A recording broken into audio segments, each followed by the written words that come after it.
Good morning and welcome to all of you, those of you gathered in this sanctuary and those of you watching remotely. Welcome to the First Unitarian Church of Alton. My name is Reverend Krista Taves and I serve as the minister of this congregation. My pronouns are she, her. We are an intentional community whose shared work is to open our door to all races, genders, and sexual orientations. We strive to welcome people of all creeds and beliefs, all economic circumstances, and every type of family. Our vision is to create a just world through vibrant, beloved community. If you're visiting, a very special welcome to you. There are many things you could have done on this Sunday morning, and you've chosen to be with us. I hope that your time with us will be meaningful and well spent, that you feel warmly welcomed by the good people here. Please be sure to sign the guest book before you leave. And if you're visiting online, we would love to welcome you personally as well. Please let us know you're here by emailing firstuuchurchalton@outlook.com. Joy will offer our prelude.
A central ritual in the Unitarian Universalist faith is the lighting of our chalice. It symbolizes that we have entered sacred space and are preparing our hearts for the blessing of beloved community that happens whenever and wherever we gather. If you are watching elsewhere and have a chalice or candle, please light it now as we all join in saying the unison words projected on the screen. We hallow this time together by kindling the lamp of our heritage. Please join me as you are willing and able in the spirit of prayer and meditation. Our prayer today was written by Reverend Elsie Armstrong Rhodes. The Bible tells us that before there was light, there was water. The Quran tells us that every living thing was created from water. The Yokut native legend tells us that before there were beasts walking the land and birds flying in the air, there was water. To the Shinto, who long for the temple at the waters of the Isuzu River, to the Buddhists and Hindus who long to bathe in the Ganges, to the Hebrews and Christians who long to be cleansed on the banks of the Jordan, to people of all faiths, to all, water purifies. Water is the source of life. Water is the foundation of nourishment. It is a reflection of our souls. We give thanks to all the waters of the world for quenching our thirst and providing us with strength. Water is life. We know its power in many forms: waterfalls and rain, mists and streams, rivers and oceans. O compassionate Spirit, wellspring of wisdom, Creator who breathed over the waters, we seek forgiveness for our mindless use of water.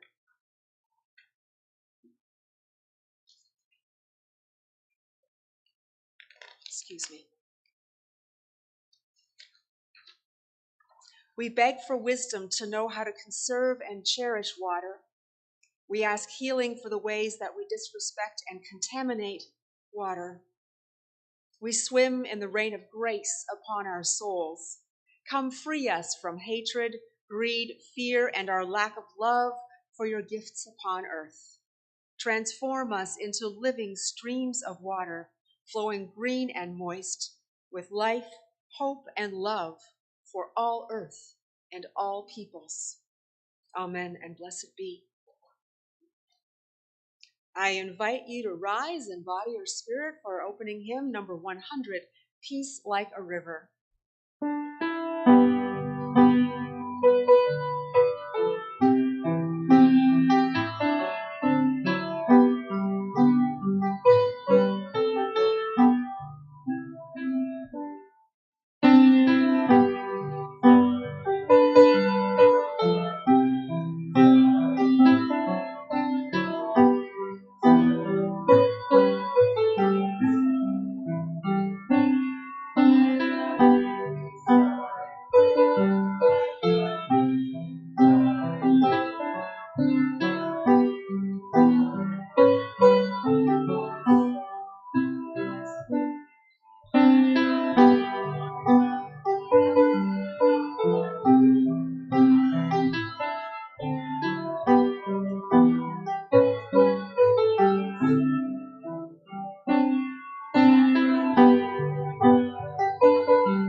Today is a very special Sunday.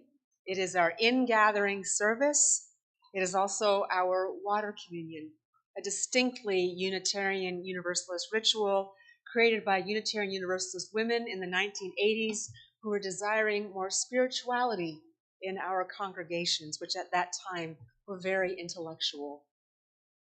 Many of you have brought water this morning from a place that is spiritually significant to you. And I want you to look at your water, what you've brought with you. And if you did not bring water, imagine that you're holding the water you would have brought, that comes from a place that is spiritually significant to you. Where did it come from? What paths has it carved over the millennia? What mountains did it move to come to be held in your hands today? If you could choose 2 or 3 words that capture what this water symbolizes, what would they be? And I'll invite you to say those words now and put them into this space. Family, solitude.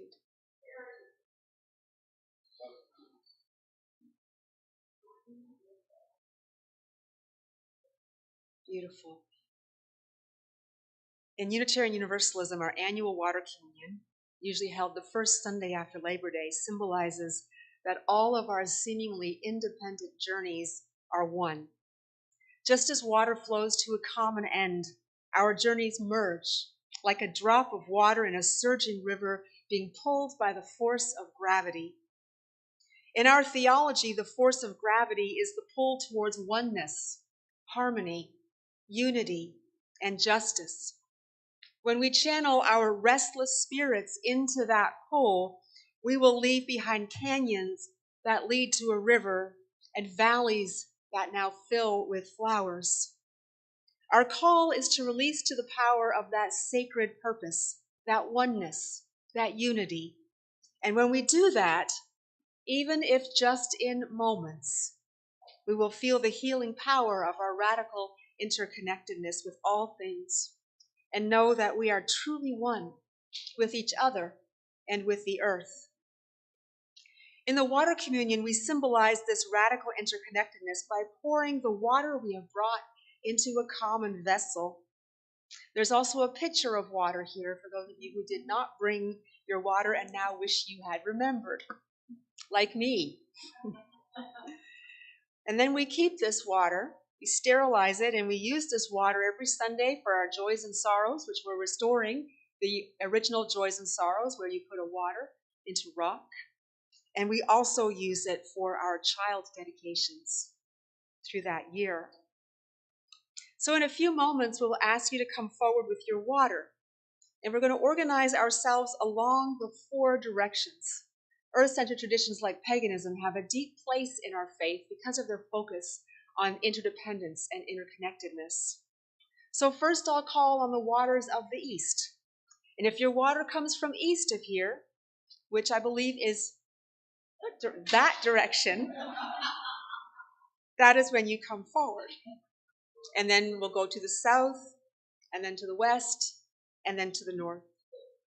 And when you come forward, if you wish, speak aloud those few words that symbolize what your water means, and then pour it into our common bowl, symbolizing that our unique and individual journeys are part of a common journey, drawing us towards hope, healing, and justice.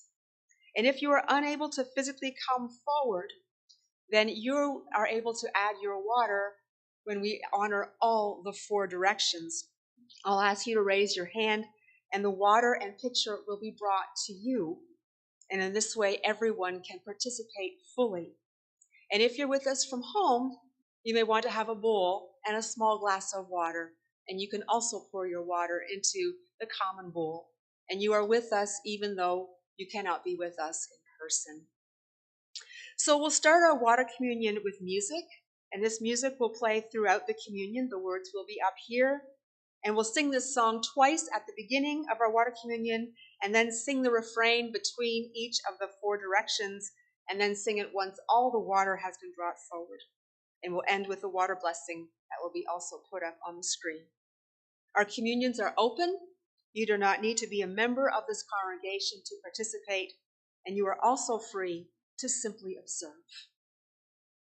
Joy, will you get us started with the music? Let us begin.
I call those who carry water from the east to offer the water of life into the crucible of this community.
Let's bless these gifts by joining in song.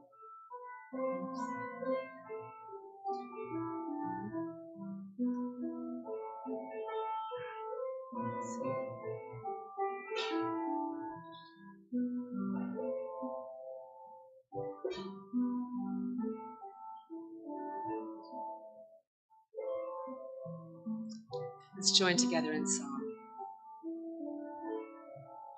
The peace of the earth be with you, the peace of the oceans too. The peace of the river be with you, the peace of the oceans too. Deep peace lie over you. God's peace. I call the water from the south. The south is connected to the element of fire, illuminating all in us that is filled with restless, vibrant energy. I call those who carry water from the south to offer the water of life into the crucible of this community.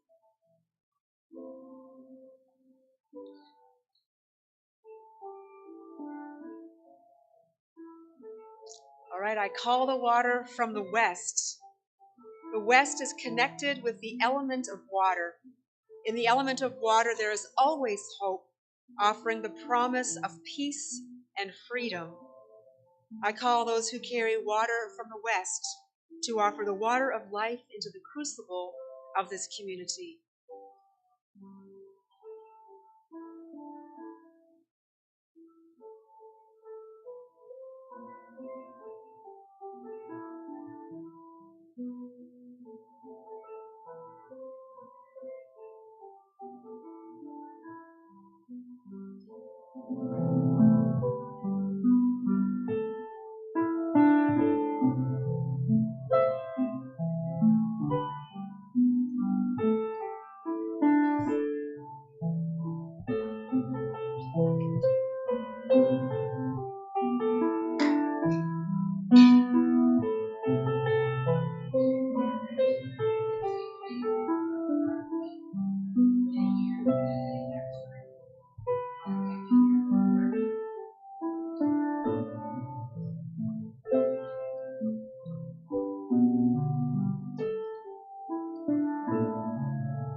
from the north to offer the water of life into the crucible of this community.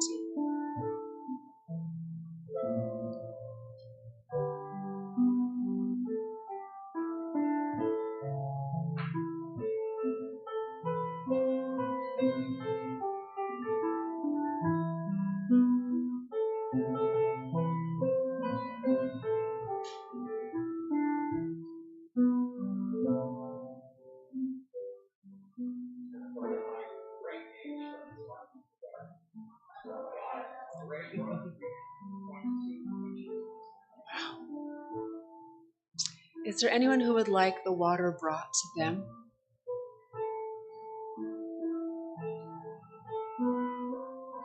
All right, well, then we will sing this through one more time as a final blessing.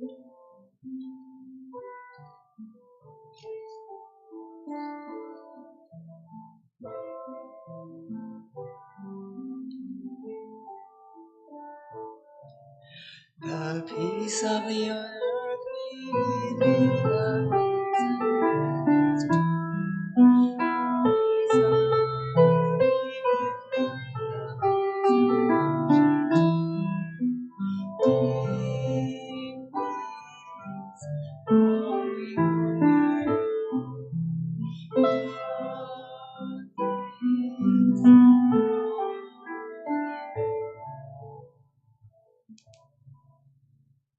Please join me in blessing the water that we have gathered today. Bless this water, we are many. Bless this water, we are one. Spirit of life's ever flowing, growing through community. Spirit, shape us, guide your people. Truth within, bring unity. Bless this water, we are many. Bless this water, we are one. Bless our hearts with love's capacity. Bless our minds with gentle song. May compassion flow like water, love within, resounding strong. Bless this water, we are many. Bless this water, we are one. Before the pandemic, it was the tradition to recognize joys, sorrows, and milestones by placing stones in the water gathered during our water communion. Then the pandemic hit, and there were fears that the virus spread through touch. So we changed it. The stones were replaced by individual tea lights once we started resuming worship in person. But we now know differently that COVID is not passed through touch, and it is time to restore this ritual to what we knew and loved before everything changed. This is one more way that we rebuild this beloved community, not simply to return to what it was before, but to carry what we have become. This beloved ritual infused with all the ways we have changed in these 3 years, and with all that has remained steadfast in the almost 190 years of this congregation's existence. If you would like to recognize a joy, sorrow, and milestone, you are now invited to come forward. There are stones at the back, and there are stones at the front. Choose a stone and place it in the water, a symbol of what you carry in your heart. Let us begin.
May these joys, sorrows, and concerns be held in the crucible of this beloved community. And may you know that you are not alone. I invite you to rise in body or spirit for our next hymn, 145, As Tranquil Streams.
This congregation has had many homes since its founding in 1836 by Dr. William Samuel Emerson, second cousin to Ralph Waldo Emerson.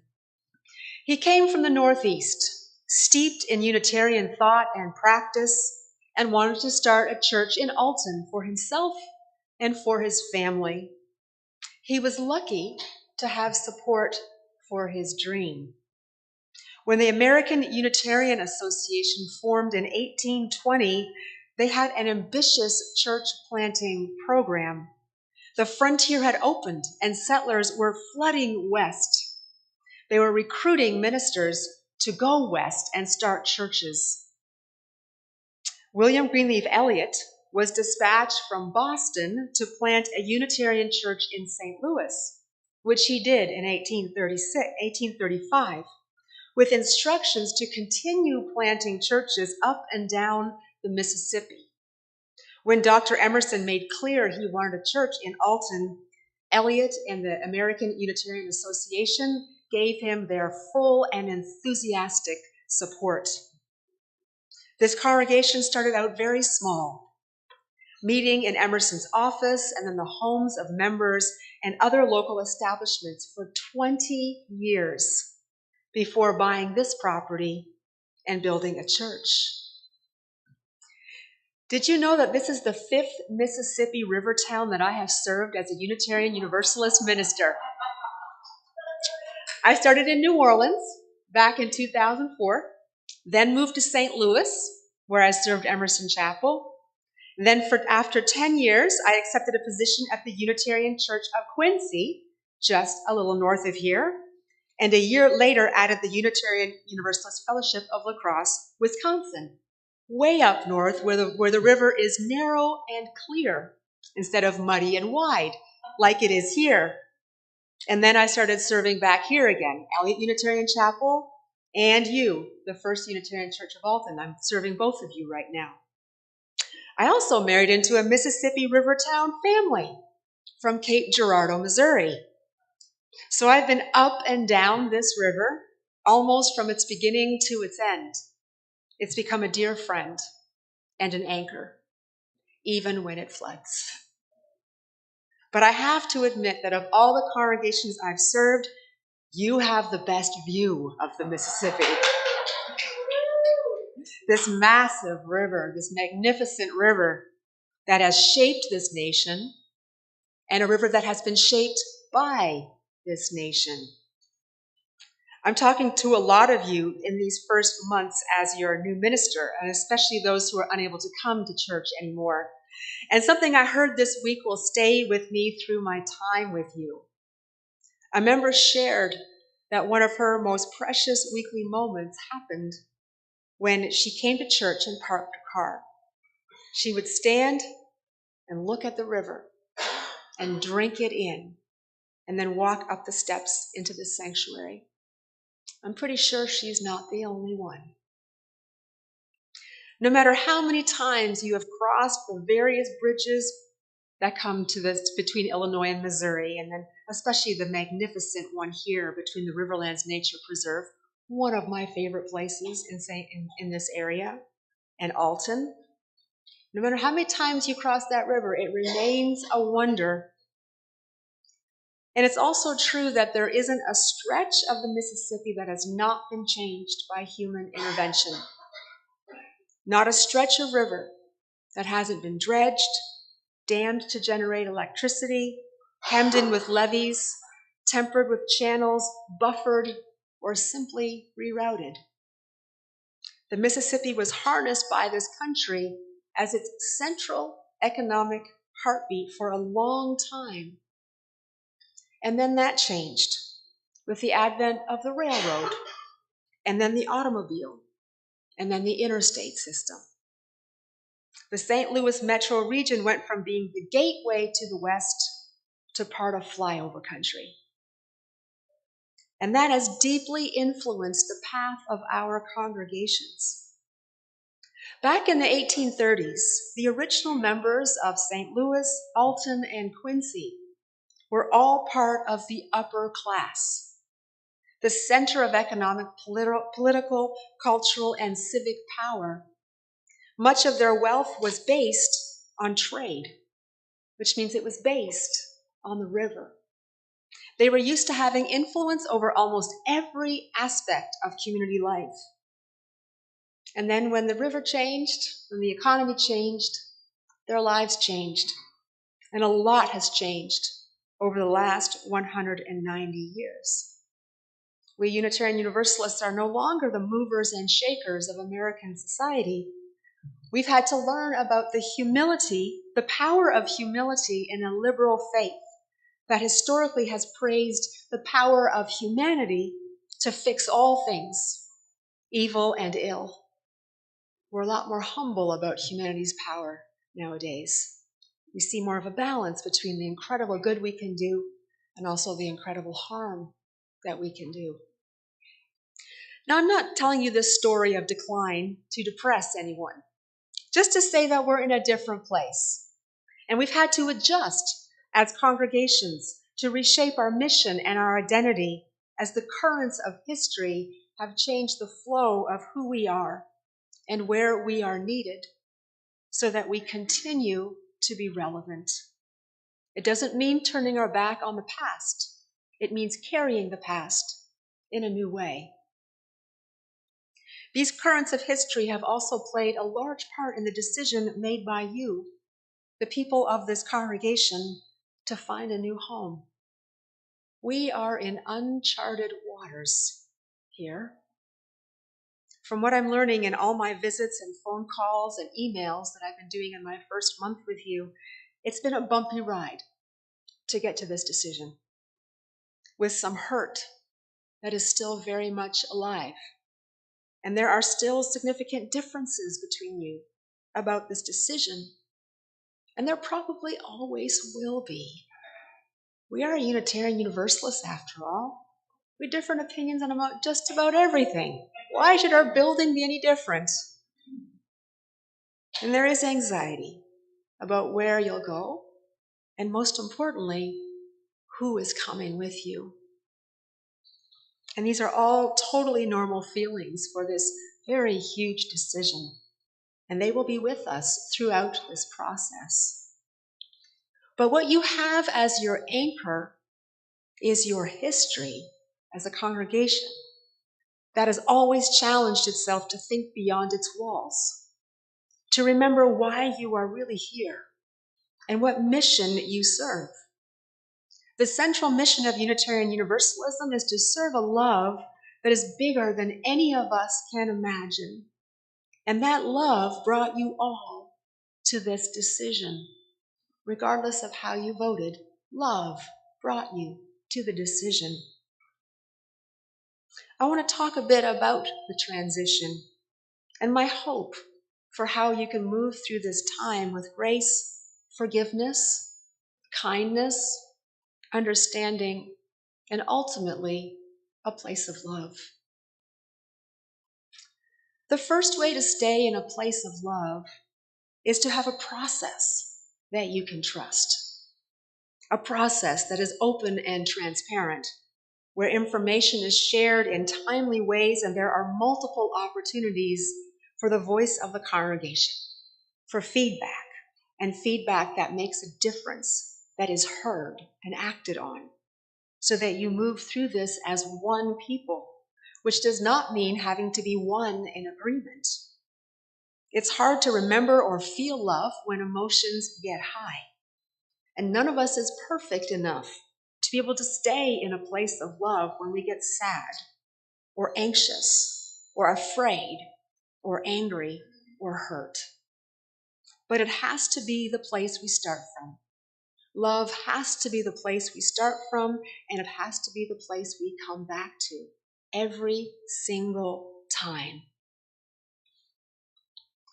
The second way to stay in a place of love through this transition is to have a wide range of members involved in leadership during this process. It can't just be the board. Number one, they'll burn out. We don't want that. And it can't be the same leaders that it has always been, because that's also going to lead to burnout. It has to be a wide range of members with a wide range of experiences. Doesn't matter if you just joined or if your family's been here for 5 or 6 or 7 generations. We all need leaders, and you are all leaders in this congregation. And we have 3 teams that we are building for this transition: the selling team, the moving team, and the congregational caring team. These teams are getting fleshed out. So be thinking if you are called to serve on one of those teams. And I also recognize that being on a team is not for everyone. So how do you do your part then, if you're not going to be part of a team? You do your part by paying attention, by reading the updates, by coming to meetings, offering honest feedback from a place of love and a place of truth, and thanking the members who are doing the heavy lifting.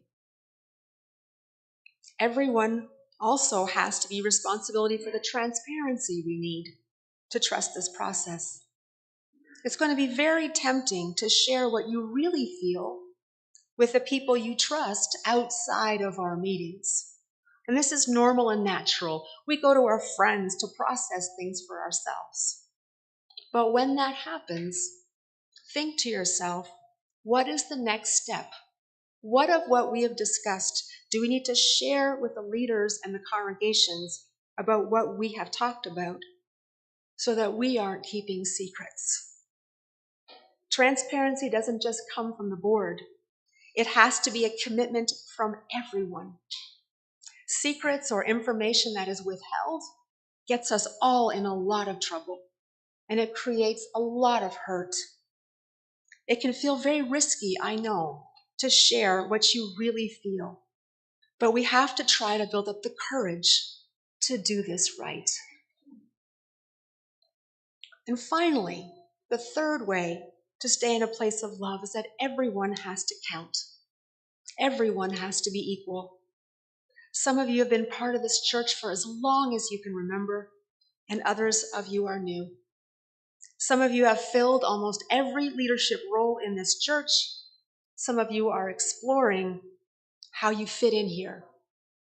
Every voice has to count, none more than the other. And that means that some of us are going to have to practice stepping back and offering room, and others need to have the courage to step forward. That's the only way to engage this transition and stay together as one unified church. So basically, we stay in a place of love with the process you've agreed upon and can trust, where everyone does their part. There is a shared commitment to transparency, truth-telling, and listening in love, and everyone has an equal voice in the process.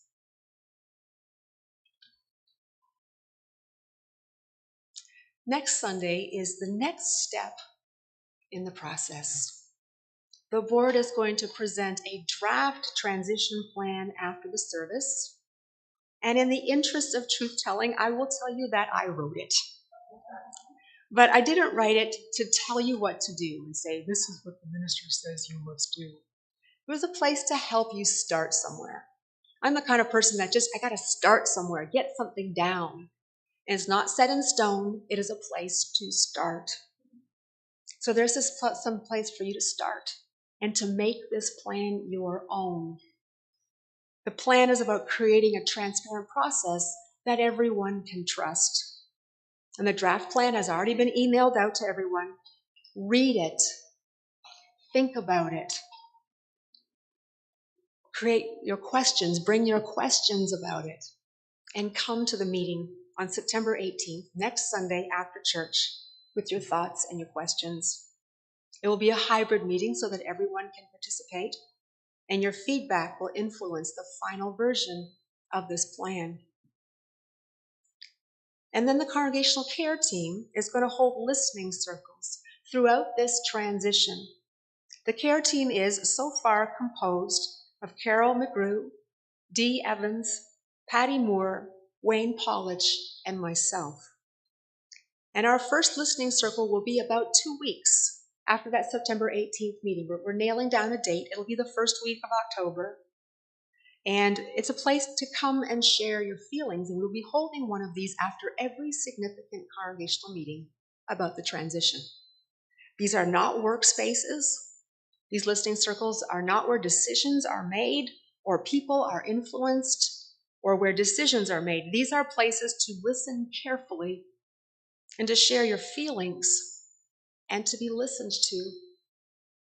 And the reasoning behind this is that if we have a concrete place to share our feelings, then any of the churned up feelings we have, we may be stronger to be able to deal with them when we are in the meetings and create meetings that are a place of peace and deep intentionality and a sense of community. So the listening circles are like a safety valve where we can talk about what's happening in our hearts about the transition. And then there's a second congregational meeting coming up, and that's on October the 23rd. We're meeting to begin to identify your priorities for a new home. This will be a brainstorming meeting, and we'll come out of it with greater clarity about what you want in your new home. And this will give the moving team guidance as they explore possibilities for you. And then after that, 2 weeks later, will be another listening circle to talk about your feelings. What happened for you during that meeting and how you feel now. So basically the pattern is work at a congregational meeting, followed by a listening circle, followed by another congregational meeting where you work on things, followed by a listening circle. And that's going to be the pattern throughout this transition time. Our hope is that this process helps all of us to stay in a place of love and care so that we are able to fully embrace what the currents are offering. So if you're here in person, when you leave today, take some time to look at the river. Just drink it in. And if you're joining us online, find a picture of the river or remember the river and the times you've gazed at it. Imagine its deep currents always flowing, always changing the shorelines and the riverbeds. It is an anchor. It is a constant. And the same is true of this congregation. There are deep currents here. It has been an anchor for almost 190 years. And that is not going to stop. If we can stay in a place of love, we will be able to meet the currents that flow towards us with hope, confidence, and a renewed commitment to our faith and to our people. Amen. Our closing hymn is As I Went Down to the River to Pray. Please rise in body or spirit.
It is a tradition of this congregation that every Sunday we take a collection to support the many ministries of this congregation.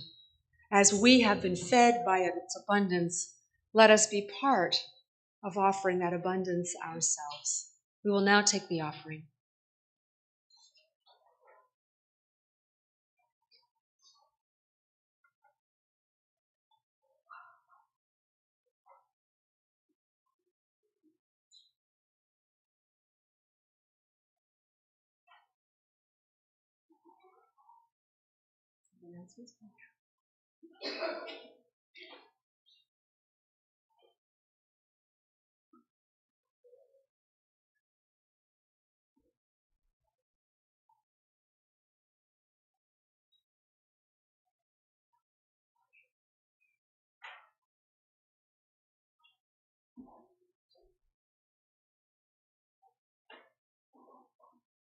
Thank you.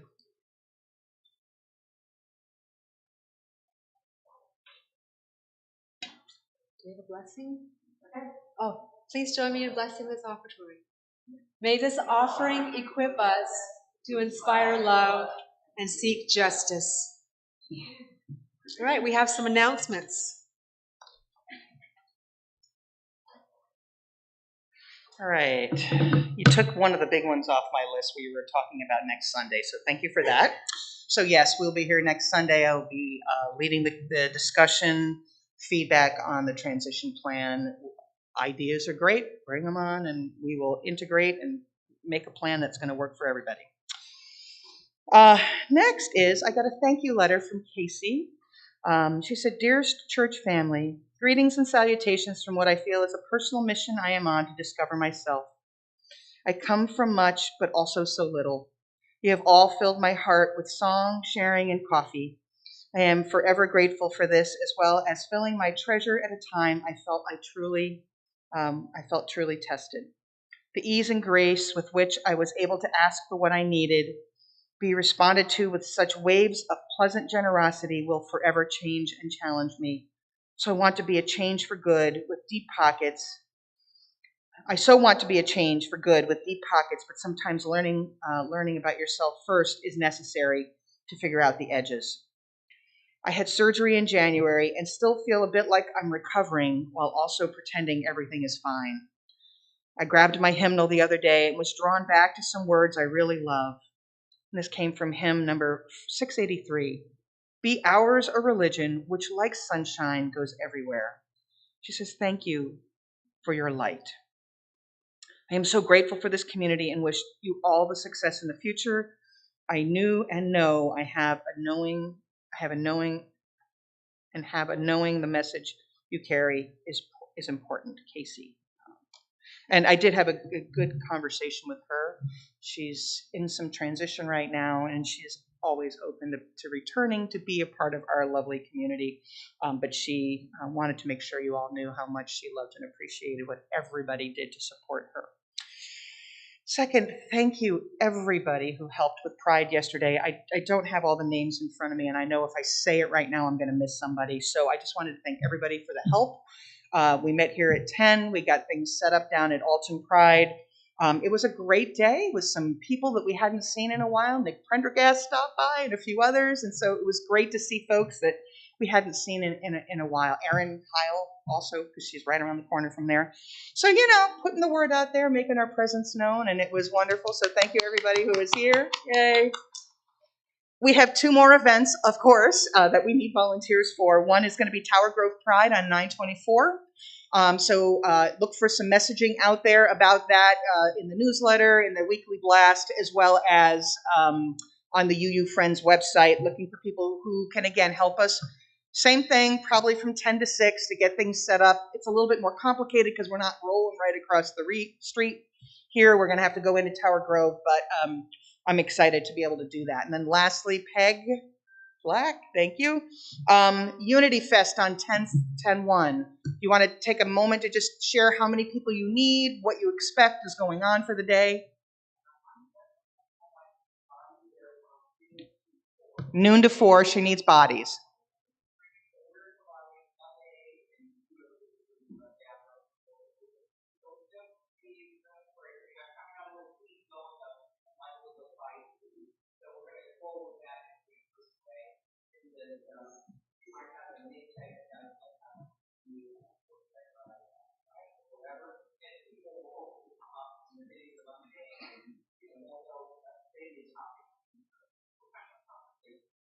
Good, good.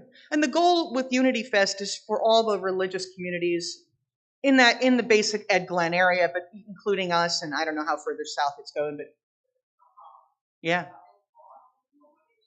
Right. That's it. Just unity and peace and connection and comfort, which completely aligns with all of our UU principles. So yay on that. Let me ask you, Krista, a quick question. I was talking to somebody at the UUA this week, and they said that something about the eighth principle. Did it pass at General Assembly? Do we know? The eighth principle is being passed by individual congregations. Oh, okay. So that's the next step in the process. Okay, good. So be aware that we have 7 principles. There probably will be an eighth soon. So just so you know. So 918, the transition plan. Thank you very much. And then Paula, where'd you go, Paula? Thank you. Fourth Saturday. 924.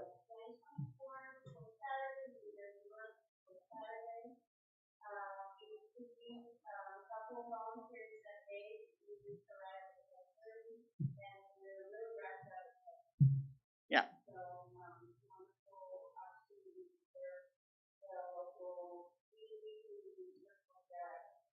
Great. Good. Donations, good. Okay, Mary and then Carol. Go ahead, Mary, since I'm looking in this direction. Toilet paper is needed, so. Okay. We had a lot of toilet paper for a long time, so now we finally need some. So toilet paper and detergent are the biggest needs.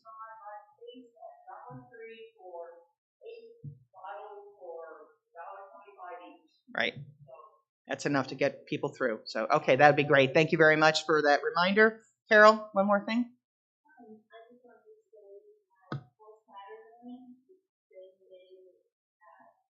Right.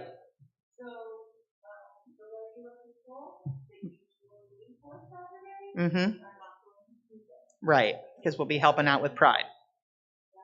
Yeah, so we need some people who wouldn't normally have stepped up to help to come in and help. It's not long. It's just we need somebody with some good legs to walk back and forth from the new distribution room, because we had to move the distribution room because of water spillage down in the basement, and then people who were willing to sit at the table to hand out things to people and take the orders and stuff like that. So that's what we need. So we hope everybody can help or who can help. Anything else from anybody? It's great to see Ed. We're good to hear about Sabrina, and she's doing well over in Montclair, so yay. Anything else anybody wants to add? And good to see Jim. We haven't seen Jim in a while, so yay, Jim. Woo! Awesome. Okay, well, I'm going to let you go, and I'll let Krista, whatever announce she needs to. I have 2 announcements. So the new UU class called Starting Point, the first round of it begins this afternoon at 2 p.m. on Zoom. If you're interested, talk to me after the service, and I'll make sure to send you the connection information. And I'm also going to be doing a monthly coffee. The Post Commons coffee times were so fun that we did. I thought, I'm going to do this every month. So the next one is on Thursday, September 22nd at 3 p.m. It'll be in the newsletter. I'll get it to Mary. So it goes out in This Week at Alton, and I look forward to seeing many of you there. So our closing words.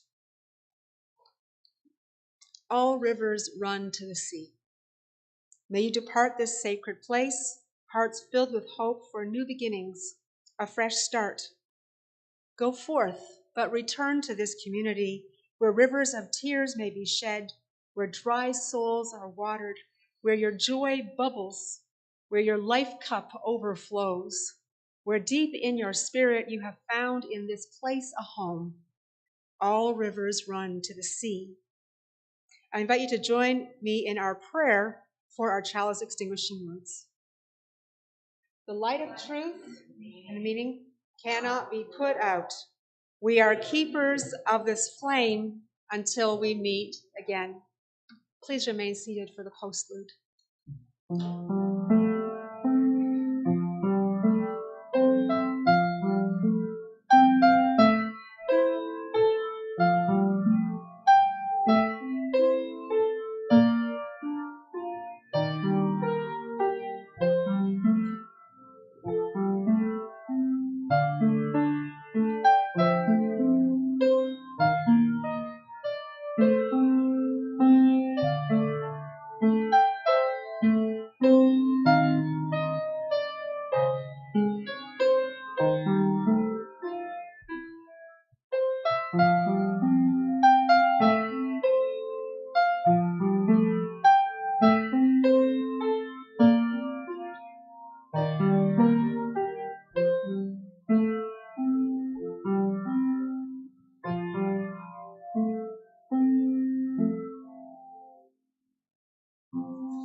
Thank you so much for joining us today. It's been an honor to spend this hour with you. We now have a potluck. If you didn't bring anything, just come eat. Go in peace. Yeah, vegetarian options.